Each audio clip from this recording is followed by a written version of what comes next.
Bonjour, bonjour, bienvenue sur le plateau de Bâti-Journal TV. Nous sommes à Paris, au Grand Palais éphémère.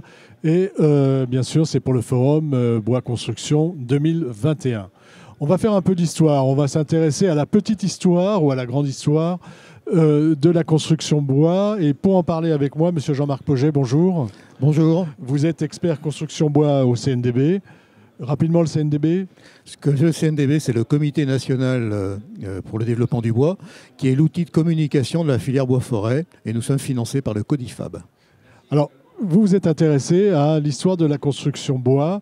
Alors, vous n'êtes pas remonté jusqu'au néolithique, mais vous vous intéressez les grandes dates marquantes. Vous avez essayé de retrouver ce qui avait marqué la construction bois. On commence en 1250, je crois. Oui, on va prendre cette date qui est une date un petit peu sympathique parce que on est à mi-construction de la cathédrale Notre-Dame. On est sous le règne de Louis IX, notre roi Saint-Louis, qui vient d'être d'ailleurs emprisonné par les Sarrasins. Et on est dans une période assez prospère. On a le climat qui est à peu près celui d'aujourd'hui. La grande peste n'est pas arrivée, pas de guerre de religion encore. Donc on est dans une Europe qui est assez prospère et qui construit beaucoup. Et on construit bien sûr en pierre, mais on construit énormément en bois. On construit des pans de bois, des colombages, des charpentes, énormément de choses. Et le bois est partout présent autour même de la construction. Oui, c'est pas que la construction. Le bois ne sert pas qu'à construire. Il sert en outillage, c'est ça? Il sert beaucoup en outillage, il sert à échafauder, il sert à faire les fonds de coffrage qui vont permettre de construire en pierre derrière. Et puis dans tous les outils de tous les jours, on trouve le bois, les outils manuels, mais aussi tous les outils de manutention. La brouette, les éléments élévateurs pour monter les pierres, il est partout présent, absolument. Donc 1250, le bois, on avait déjà construit en bois auparavant, Bien hein, sûr, mais bien sûr. le bois est vraiment présent absolument partout dans une période qui est plutôt prospère. Voilà. Comme on dit, quand le bois, enfin la construction va, tout va. Voilà. Autre étape marquante. Alors un peu plus tard, ce développement justement de l'usage du bois va faire qu'il va être de plus en plus présent dans des villes qui se développent. Et les villes à cette époque-là, même dans les siècles suivants, se développent de manière un peu anarchique, c'est-à-dire qu'on construit de manière extrêmement dense, avec des ruelles très très serrées. Et quand un incendie se déclare, c'est une catastrophe. C'est ce qui s'est passé en particulier en 1666, avec un boulanger qui a mis le feu dans la boulangerie, au centre de Londres, et sous l'effet du vent qui a duré pendant 3 jours, Londres s'est complètement embrasé. Il y a eu un nombre de maisons détruites considérable, 80 églises qui ont flambé, et ça a été une catastrophe. Un électrochoc pour les autres capitales européennes.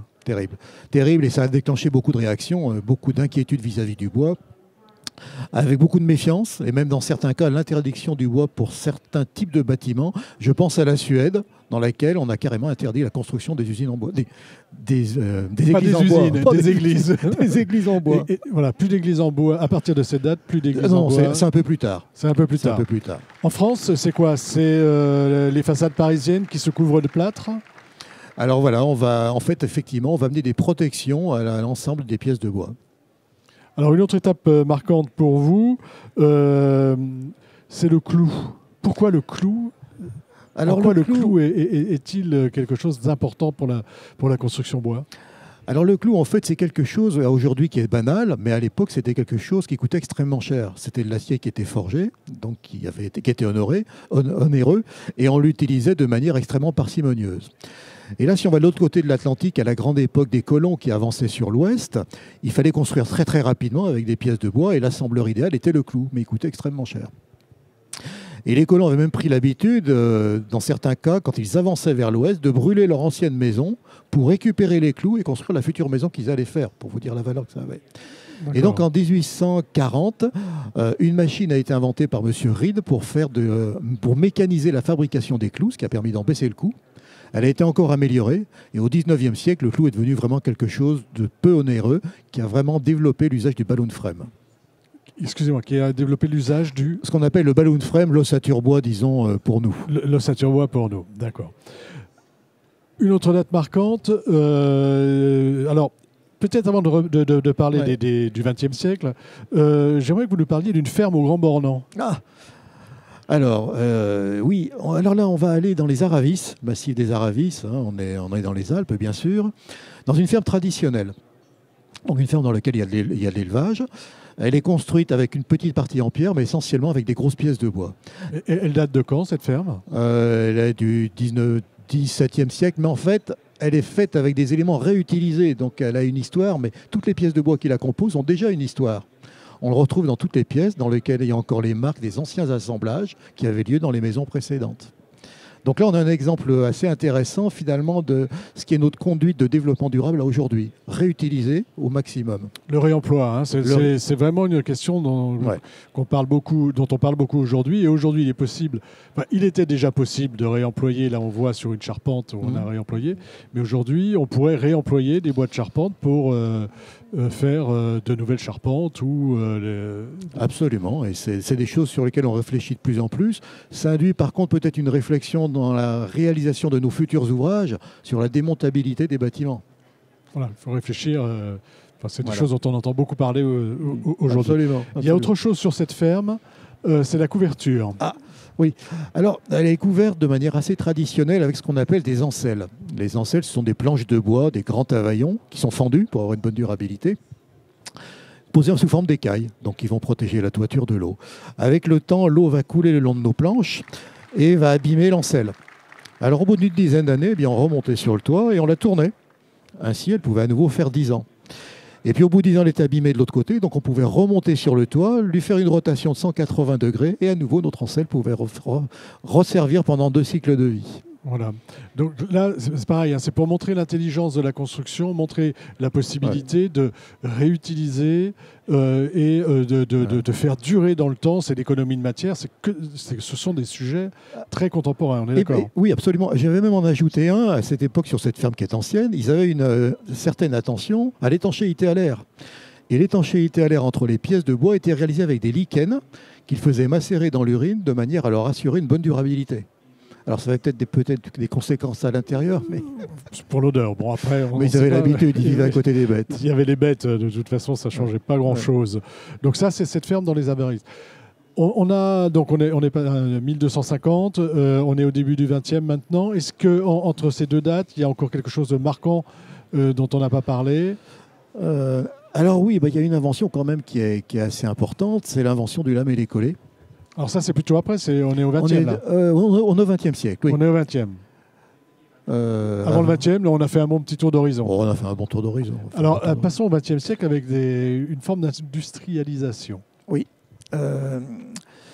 Alors, au 20e siècle, on va chercher à construire des ouvrages de plus en plus grands, avec des grandes pièces de bois, qui ont une bonne portance. Et on va s'inspirer un petit peu de ce qu'ont fait les militaires. Les militaires ont toujours voulu trouver des ouvrages de grande portée, pour les cent équestres en particulier. Et Philibert Delorme avait imaginé des systèmes qui prenaient des petites pièces de bois qu'ils assemblaient avec des clavettes, ce qui permettait de faire des grands arcs. La technique a été améliorée par les militaires en se disant on va assembler les pièces de bois, cette fois-ci, avec des éléments métalliques qui vont les lier entre elles, ce qui permet de faire des grandes portées. Et puis en 1907, je cherche le nom, je ne l'ai plus en tête, mais... quelqu'un a eu l'idée de se dire finalement on va aller encore plus loin et on va coller toutes ces pièces à la caséine. Et donc il a posé un brevet, c'était le brevet du lamellé-collé. C'était le brevet du lamellé-collé pour pouvoir faire de la grande portée, pour en faire de la poutre, tout simplement. Pour pouvoir monter à 120, 130 mètres de portée. Quoi. Voilà, et ça plutôt pour l'architecture militaire. Je vais revenir un peu en arrière, mais c'est lié aussi au lamellé. On peut aussi faire des ouvrages d'art et des ponts. Notamment en bois, et qui était avec un peu cette technique en fait d'assemblage avec de la ferraille. Absolument. Parlez-nous de ce pont. Oui, effectivement. Alors il y a un pont qui est tout à fait marquant. On est dans les années 1780 à peu près. Le pont qui est à Schaffhouse. C'est un pont qui est sur le Rhin, qui avait été détruit, j'ai plus la mémoire de l'origine de la destruction. Et la collectivité avait demandé à un charpentier qui est assez célèbre, les frères Grubenmann, de reconstruire ce pont. Le pont était basé sur 3 piles, espacées chacune de l'ordre de 50 mètres. Et donc il fallait refaire ce pont sur les 3 piles. Et Grubenmann était enthousiaste, bien évidemment. Et il a même dit à la collectivité, en tant que charpentier de talent, je suis même en mesure de vous faire un pont qui peut passer d'une pile à l'autre, donc 100 mètres, sans passer par la pile intermédiaire. Ce qui à l'époque était exceptionnel. Hein. Exceptionnel, tout à fait exceptionnel. Construction en bois. Absolument, absolument. Donc la collectivité a dit gardez-nous bien la pile centrale, bien évidemment, mais les charpentiers ont quand même leur petite idée. Et en fait, il a fait un dispositif, quand on le regarde, qui est fait sous forme mixte d'arcs qui vont des 2 piles extrêmes et d'autres arcs qui vont sur la pile centrale. Il a conçu son pont et lorsqu'il l'a livré, l'histoire dit qu'il a emmené le maître d'ouvrage dans une barque jusqu'à la pile centrale. Il a pris sa masse, il a chassé la pièce de bois sous la pile centrale et le pont en fait a oscillé et tenu en l'air. Donc Rebeman a dit, vous voyez, j'étais capable de faire un pont qui porte sur 100 mètres. Voilà, sans pilier intermédiaire. Et là, donc, avec cette technique qui était, on va dire, l'ancêtre du lamellé-collé. Absolument. On faisait les assemblages simplement avec des cerclages métalliques. Donc, début du siècle, début du XXe, lamellé-collé. Quels sont les autres éléments marquants du XXe siècle quand on parle de construction bois? Alors, on a vu évoluer tous les systèmes linéaires de portée, comme le lamellé-collé, mais il manquait encore des éléments plans. Ça n'existait pas. Et en 1947, il y a un ingénieur, M. Gauthier, qui a eu l'idée de se dire on va faire des collages, des éléments collés, mais on va les coller à 90 degrés, les éléments. De cette manière, il a pu réaliser des éléments plans. Cette technique a été reprise par une entreprise, qui est l'entreprise Rousseau, qu'il a utilisée pour faire des silos, qu'il a utilisée pour faire des bases de couverture. Et puis elle a ensuite été mise en valeur par Jean Prouvé, bien sûr, et d'autres architectes qui ont pu l'utiliser. Les techniques qui malheureusement n'a pas perduré. Enfin, maintenant, on sait bien que le lamellé-collé, le lamellé croisé, le CLT, ce qu'on appelle le CLT maintenant, fonctionne et puis on va en parler un petit peu. Mais c'est vrai que dans les années 50, ça n'a pas pris. Il avait eu raison avant ou Peut-être, disons que c'est une technique qui a dormi pendant un certain temps parce qu'elle n'a pas trouvé une bonne adéquation entre la demande et puis l'offre qu'elle amenait à cette époque-là. Alors qu'on voit depuis une dizaine d'années, elle est en pleine évolution, bien évidemment. Voilà, les pays du nord de l'Europe s'en sont emparés. Et puis maintenant, elle est revenue chez nous. Voilà. Ils ont démarré une production industrielle maintenant il y a plus de 25 ans. Et maintenant, on voit qu'elle arrive chez nous et beaucoup utilisée. Voilà, donc ça, c'était vraiment les deux faits marquants du XXe. Est-ce qu'il y en a d'autres par rapport... Alors, on a balayé ça rapidement. Mais est-ce qu'il y a d'autres faits marquants au XXe siècle? Est-ce qu'on peut dire que l'ossature bois, qui est connue depuis longtemps, a été un fait marquant du XXe et d'aujourd'hui? L'industrialisation. Alors, moi, ce que je verrais de assez marquant dans les années 2000, c'est l'augmentation des centres de taille au sein des entreprises. Parce que ça a beaucoup modifié le fonctionnement des entreprises. On avait dans les entreprises de charpente des gens qui savaient traditionnellement tracer, tailler et lever. Quand on a mis les machines de taille en place, finalement, cet ensemble-là, c'est un petit peu scindé. Ce n'est plus la même personne qui pouvait faire les trois actions.